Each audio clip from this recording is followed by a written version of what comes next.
2025年10月24日星期五。今天金融科技的主題，主要是以金融科技分析報告對共識機制 POS 的解釋。主題：權益證明 Proof of Stake POS 共識機制之原理與應用。報告範圍：本文旨在展述 POS 之核心概念、運作機制、優勢與挑戰，並解釋其於金融科技領域之影響。POS 之基本定義：權益證明為區塊鏈網路中達成共識之關鍵機制，其目的在確保分散式節點對交易記錄之一致性，無需依賴傳統中心機構。與工作量證明 Proof of Work POW 依賴算力競爭不同，POS 以持份權益作為節點驗證權之基礎，形成更節能且可擴展之分散式帳本體系。核心運作原理：一、權重分配，節點需抵押原生代幣作為質押金，系統依據質押數量與時間，計算其被選為驗證者之機率，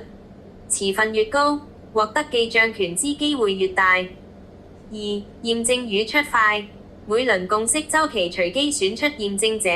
負責打包交易，生成新區塊。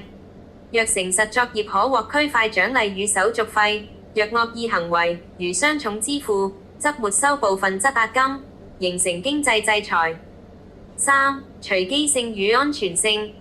為避免權力集中 ，POS 引入隨機因子，如弊零、偽隨機演算法，並透過節點投票與分叉懲罰機制，降低攻擊誘因。三、優勢與應用價值：一、能源效率，無需高耗能計算，較拋減少99%以上能源消耗，符合永續發展趨勢。二、去中心化潛力，降低硬體門檻，使更多節點可參與網路維護。三、金融整合場景，適用於跨境支付、代幣化資產清算等領域，如以太坊2.0升級即透過 POS 實現高吞吐量與低手續費。四、挑戰與限制：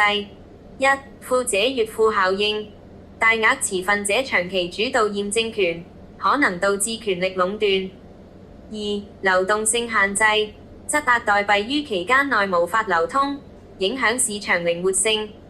三、安全性爭議，雖有經濟懲罰，但冇利害攻擊等潛在風險，仍需技術補強。五、結論 ：POS 透過經濟激勵與隨機機制，重塑區塊鏈之信任基礎，成為金融科技推動可程式化貨幣與去中心化金融 DeFi 之核心之處。然其治理模型與公平性仍需持續優化，方能在效率與安全間取得平衡。